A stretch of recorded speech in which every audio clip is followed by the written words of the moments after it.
प्यारे साथियों, कैसे हो आप लोग। I hope you are all fit and fine. So again welcome in Kushal Path diploma platform. आज के इस वीडियो में हम लाए हैं आपके लिए F-EEE के जितने भी यूनिट है उन सारे यूनिट के VVI गेस क्वेश्चन। F-EEE मतलब fundamental of electrical and electronic engineering. तो देखिए, फर्स्ट ईयर के बात मैं करूँ तो फर्स्ट ईयर में हमारे जितने भी ब्रांचेज है उनमें से बहुत से ऐसे ब्रांचेज है जिनको फर्स्ट सेमेस्टर में ये सब्जेक्ट पढ़ना होता है। अब बहुत से ऐसे ब्रांचेज होते हैं जिनको सेकेंड सेमेस्टर में पढ़ना पड़ता है। मतलब इसीलिए यहाँ पे फर्स्ट ईयर कहना बेटर होगा। तो फर्स्ट ईयर के जो भी स्टूडेंट है जिनको अपने सेमेस्टर में F-EEE नाम का सब्जेक्ट पढ़ना है तो उन लोगों को प्रिपरेशन के दौरान गेस क्वेश्चन की रिक्वायरमेंट होती है, क्योंकि जब वो प्रिपरेशन करते हैं, सारे सिलेबस खत्म कर देते हैं, तो उन लोगों को दिमाग में एक ही ख्याल आता है कि सर इसमें VVI कौन है, मतलब कौन इंपॉर्टेंट है, इसके कंपेयर में उसके कंपेयर में कौन सा यूनिट से कितना पूछता है, ये सारी बातें एराइजेज होने लगती है। तो अगर आप लोगों को ये बता दिया जाए कि इस सारे पोर्शन में ये चीज़ इंपॉर्टेंट है, अगर उतना पे आप फोकस करते हैं तो आपका बेटर नंबर आएगा, यानी अच्छा स्कोर गेन कर सकते हैं। दूसरी ओर देखा जाए तो बहुत से ऐसे स्टूडेंट होंगे जिनका अपना सिलेबस कवर नहीं हुआ होगा, तो उन लोगों को अभी चाहिए कि कम समय में इफेक्टिव प्रिपरेशन चाहिए। तो उन लोगों के लिए गेस क्वेश्चन इसलिए दिया जाता है ताकि वो इधर उधर न ध्यान देकर मेन चीज़ पढ़कर सेमेस्टर अपना पास कर जाए और जितना हो सके नंबर ला सके। तो F-EEE से जो भी हमारे गेस क्वेश्चन बनते हैं आपके बीच हम इस वीडियो में डिस्कस करेंगे। तो पहले हम यूनिट 1 से चलेंगे कि यूनिट 1 में कौन कौन से आपके लिए गेस क्वेश्चन मतलब इंपॉर्टेंट है आपके सेमेस्टर एग्जाम के लिए। तो देखिए, इसमें जो भी क्वेश्चन बताने जा रहे हैं ये आपके डायरेक्ट 4 या 6 मार्क में पूछे जाते हैं।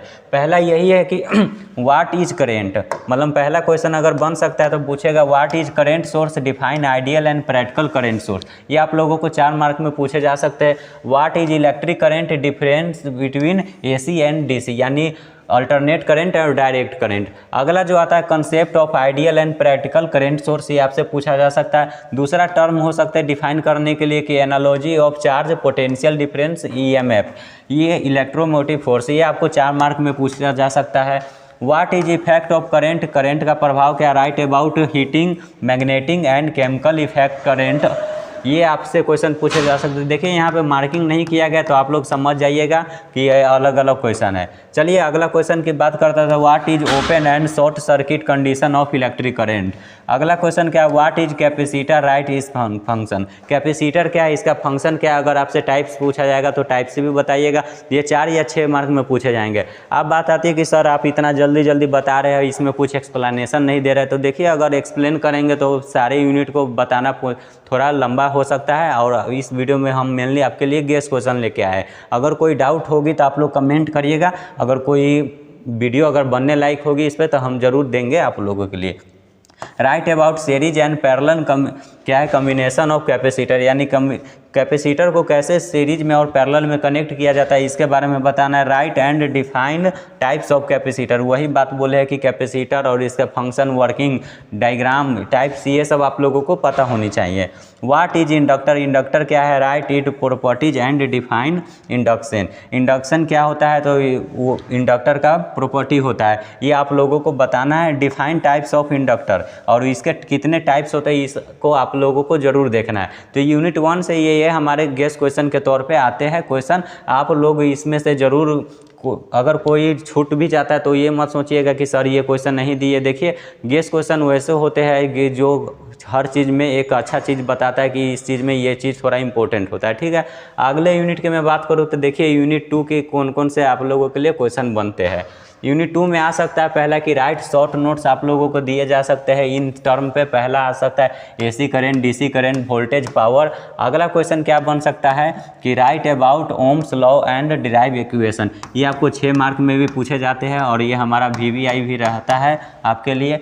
What do you want understand by Kirchhoff current law, Kirchhoff voltage law, ये भी आपको 6 मार्क में मिलेंगे और ये भी VVI है आपके लिए। सर फिर बात आती है कि इतने सारे क्वेश्चन है तो ये क्यों VVI, ये सब क्यों नहीं है, तो ये सब भी है, उसके कंपेरेटिवली ये भी थोड़ा VVI होता है।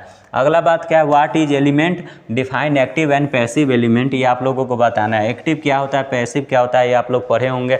एक्टिव का मतलब एक तो जनरली भाषा में देखा जाए तो फुर्तीला, फुर्तीला कहने का मतलब कि जो कि करंट प्रदान करे, पैसिव जो स्टोर कर ले। ठीक है, दूसरी बात क्या आता है कि define following term, node, branch, loop, mesh, ये आप लोगों को डिफाइन करने के लिए पूछा जा सकता है। अगला जो क्वेश्चन है कि what do you understand bye frequency, time period, amplitude, angular velocity, RMS value, power factor.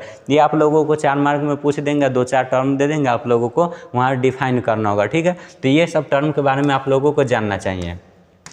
अब आता है कि यूनिट 3 से कौन कौन से क्वेश्चन बनते हैं, ये आप लोग देख सकते हैं। तो यूनिट 3 से देखिए कौन कौन से क्वेश्चन है। Right short notes on magnetic flux, magnetic motive force and magnetic field strength and permeability. ये आप लोगों से पूछे जा सकते हैं। What is Faraday law of electromagnetic induction, ये आपको 6 मार्क में पूछ दिए जा सकते हैं डायरेक्ट। अगला क्या है, what do you understand by flowing law, क्या है फ्लोइंग लॉ, मतलब जो निम्नलिखित लॉ मतलब लॉ है, इससे आप क्या समझते हैं, इसको एक्सप्लेन करने के लिए आ सकता है। ये आपको 6 मार्क में पूछेंगे, जिसमें पहला है Lenz law, Fleming right hand and left hand rule. उसके बाद क्या है कि एम्पियर्स लॉ। ये आपके कुछ लॉ है, या जितने भी आपके कोई भी यूनिट की बात करूं, जो भी इसमें लॉ होंगे उसे आप लोग ज़रूर कवर करेंगे, क्योंकि जितने भी हमारे लॉ होते हैं वो आने की उसके प्रोबेबिलिटी सबसे मैक्सिमम होती है। ये आपको डायरेक्ट में मतलब एग्जाम में डायरेक्ट पूछे जाते हैं जितने भी आपके लॉ होते हैं। अगला देखिए यूनिट 4 से कौन कौन से क्वेश्चन आपको लिए है। तो पहला है कि what is semiconductor, define some example, right types of semiconductor. Semiconductor क्या है, इसके कुछ एग्जाम्पल के साथ आप लोगों को डिफाइन करना है, इसका टाइप्स भी देना है। व्हाट इज डायोड, डायोड क्या है, right about basic component of diode. Diode क्या होता है, इसके कंपोनेंट क्या होता है, इसको आप लोगों को बताना है। उसके बाद है define with diagram. Define with diagram करने का मतलब आपको जैसे पी टाइप डायोड हो गया, एन टाइप डायोड हो गया, टाइप्स ऑफ डायोड है, तो इसके हर चीज़ बारे में पता होना चाहिए कि इसका कंस्ट्रक्शन क्या होता है, कंपोनेंट क्या होता है, सारी चीज़ आप लोगों को पता होनी चाहिए। What is PN junction diode, right its function. ये आपको 6 मार्क में पूछे जाएंगे, इसका आप लोग डायग्राम जरूर बना के आइएगा।